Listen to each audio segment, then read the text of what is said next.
ஒரு நம்பிக்கையை பாழாக்குறது ஒரு பெரிய விஷயமே கிடையாதுங்க. ஆனா ஒரு நம்பிக்கையை காப்பாத்துறது ரொம்ப கஷ்டமான விஷயம். அதை நீங்க பண்ணிட்டீங்கன்னா டாக்ஸ் மட்டும் கிடையாது, மனுஷங்களுமே உங்களை விட்டு என்னைக்குமே போக மாட்டாங்க. ஏன் ஸ்ட்ரீட் டாக்ஸ் வந்து கொஞ்சம் அக்ரெசிவா இருக்காங்க, எதனால வந்து அவங்க வந்து ஃபுட்னு வரும்போது ரொம்ப இன்செக்யூரா ஃபீல் பண்றாங்க அப்படின்னா அது காரணம் வந்து அவங்களோட பேரண்ட்ஸ் தான். நீங்க ஸ்ட்ரீட் டாக் வந்து ஸ்ட்ரீட்ல இருந்து தான் மேக்ஸிமம் அடாப்ட் பண்ணி கொண்டு வருவீங்க. குட்டி டாக்ஸ் வந்து அவங்க அம்மா வயித்துல இருக்கும் போது அவங்க அம்மா வந்து தூங்குறதுக்கு இடம் இல்லாம கஷ்டப்பட்டு இருப்பாங்க, மழை பெய்யும் போது கஷ்டப்பட்டு இருப்பாங்க, கரெக்டான நேரத்துக்கு சாப்பாடு கிடைச்சிருக்காது.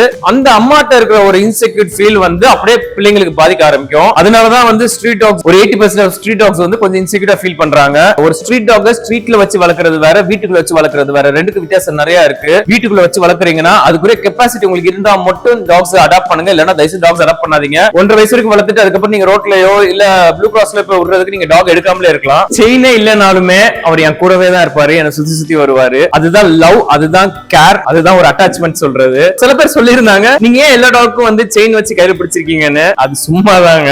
பட் என்னன்னா செயின் இல்லனாலுமே எல்லா டாக்ஸ் என் கூட நிப்பாங்க. தெரியாத ஆள்கிட்ட வந்து ஸ்ட்ரீட் டாக்ஸ் என்னைக்குமே வந்து ஃபுட் வாங்கவே மாட்டாங்க. அது ஒரு விஷயம் நல்லா நான் வச்சுக்கோங்க. யார நம்புறாங்களோ அவங்க கையால மட்டும் தான் அவங்க சாப்பாடு சாப்பிடுவாங்க. நீங்க வந்து ஒரு ஸ்ட்ரீட் டாக் வளர்க்குறீங்க, போர்டிங் சென்டர்ல போய் ஃபர்ஸ்ட் டைம் டாக் விட போறீங்கன்னா எப்பயுமே ஒரு விஷயம் நான் வச்சுக்கோங்க, டாக்ஸ் 2 to 3 days சாப்பிட மாட்டாங்க. அவங்கள பொறுத்த வரைக்கும் என்னன்னா அப்பா அம்மா இங்க வந்து தள்ளிட்டு போயிட்டாங்கன்னு நினைப்பாங்க. But second time third time நீங்க ரெகுலரைஸ் பண்ணும்போது டாக்ஸ் ஆப்வியஸா வந்து அடாப்ட் ஆயிருவாங்க அந்த லைஃப் ஸ்டைலுக்கு. அவங்களுக்கு தெரிஞ்சு ஓகே நம்ம ஏதோ வெகேஷனுக்கு வந்திருக்கோம், அதனால தான் இங்க வந்து விட்டுட்டு போயிருக்காங்க, நம்மள கூப்பிட வந்துருவாங்க சொல்லிட்டு